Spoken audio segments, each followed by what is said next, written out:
Thank you all for the opportunity to share some thoughts on spiritual friendship, how valuable it has been, continues to be, and is thoroughly facilitated by the offerings through the Abbey online. So many different options, which is how we initially met through the lay practitioner group. And then, of course, the immersive in person experiences through formal retreats, opportunities to visit, and experiencing all of your presence and your wisdom. So, meet our spiritual friend, Tenzin from Singapore. And our spiritual friends, Andrew from Chicago. We are 12 hours apart, but we meet here. In this life and in this moment. Yeah, how wonderful, right? Yeah, and it was really such a wonderful moment, that initial encounter in person, especially after seeing you so many times online. Yeah, because it appears that in the online is she's only appearing once a while with a video on, video off, and then with a picture there. Who is Andrea? And then there was one day that I look at the calendar and say that, oh, Andrea, Andrea, why? Why is that? Is this the same Andrea that we know online? And then when she appeared in person, I was like, wow, at last you're here. At last. Yeah. And I think within the very first day, we had already cried together based on a shared experience and sentiments. Yeah.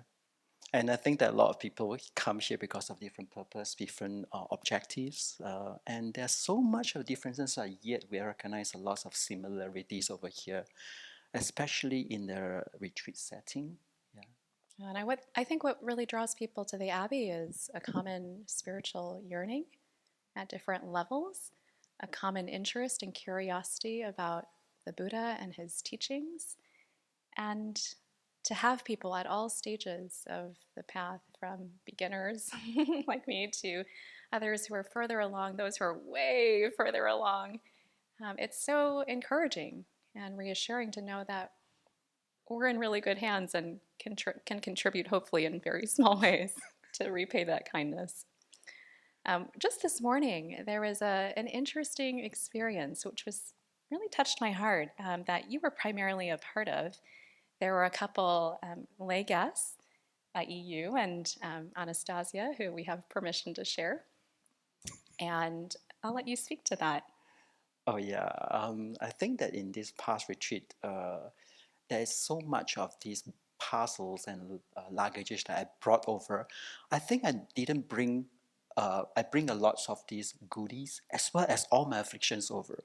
The self belittleness, everything, scared of everything. And when encountering different kind of cultural barrier, and I have this kind of self-belittleness, no, I didn't know how to present myself and so forth.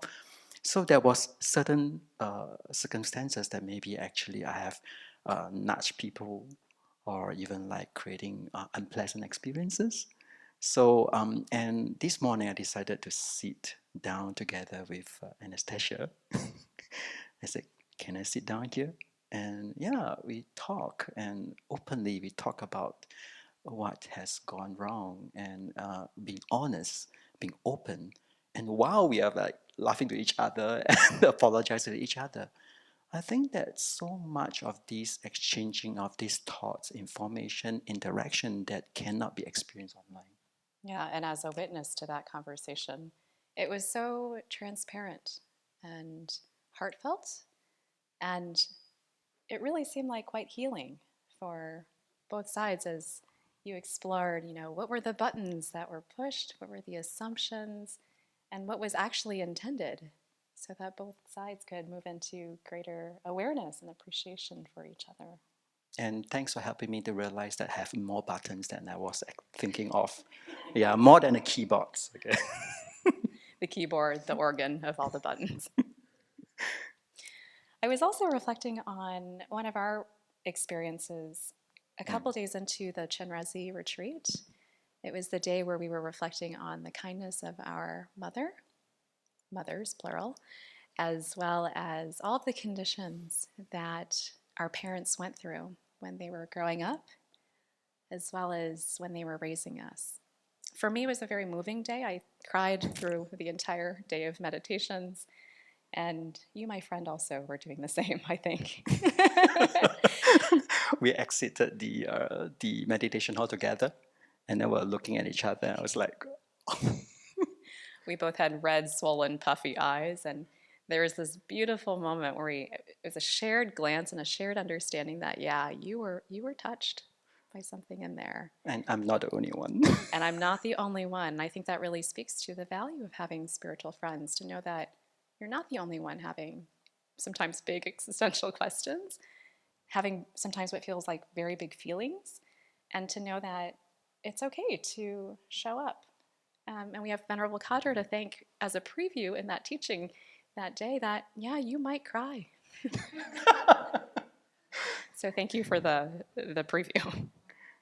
And behind the meditation hall, I think that a lot of people was like wondering, who are the two persons that switched on the water tap and didn't turn it off? Yeah, and I will also say that in these moments where there can be some big feelings that come up, for me at least, there can also be great joy in being able to share that. And maybe it was because it was a pretty intense experience. That energy needed to go somewhere. So after we both shared that look of understanding, I could not contain myself. I burst into laughter. And then, Venerable Rinchen, you were so funny. You were like, this is a silent retreat. And yes, I am teasing you. Yeah, you speaks about the joyful moment. I think that there's actually another retreat in here that that we encourage each other on the path, the spiritual friendship that we developed since years ago when we meet online. And then, so last year we are supposed to go for His Holiness teachings. And then I extended my invitation. I said, why not you just come to Singapore, and maybe you can have 2 weeks of intensive Venerable Children teaching in Singapore, and then let's experience together. I can arrange for the accommodation and everything for you. And she really took up the challenge. And also, when we are together with Venerable Kongtrul, we actually went to Bodh Gaya in this Mahabodhi temple. We prostrate together, make aspiration together, make appointments with each other that let's go together to the ground and make our aspirations. And that time also I give her the encouragement. Well, you should come to Abbey, and I will meet you in Abbey soon. And guess what? She came over, and then she'll get to learn about some of the obstacles that I experienced through difficulties. And she wrote me a very touchy email, and she said, Kenru, Tenzin, you are the one who encouraged me to come over to Abbey, and because of you that I come over.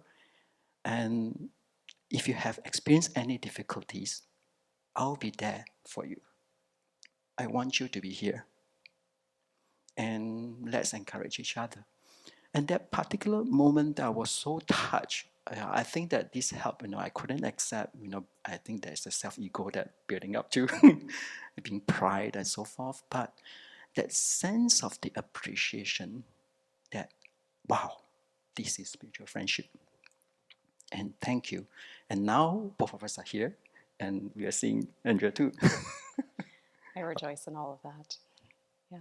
It really makes me think of this quote that Venerable Kunga had pulled a very wise essay from Bhikkhu Bodhi on spiritual friendship. And this is in the context of horizontal spiritual friendships. He says the essence of horizontal spiritual friendship is a keen interest in helping our friends grow and develop in the practice of the Dharma, in maturing their potential for goodness, for understanding, for wholesomeness.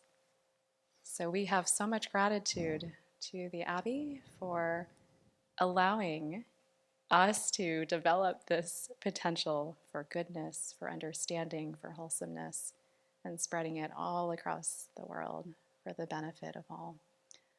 So truly it is, in addition to that gratitude, an invitation to anybody who might be considering or curious about the Abbey. This is such a great place. It has to be experienced in person if possible. So if anybody has any inclination or desire to come, we really encourage you to consider doing so. I echo on Andrea's comment about confidence and see, because like the in the Pali language, there is ehipasiko and opanaiko. That is the qualities of the Dharma that when it is only able to experience when you come and see and experience yourself. And the setting of this retreat and interaction with people was set in a way that there's a lot of interaction to experience reach in your mind. And that is so precious. Yeah, I will also extend it and the invitation to everyone to come over and experience yourself on site. Thank Thank you. you.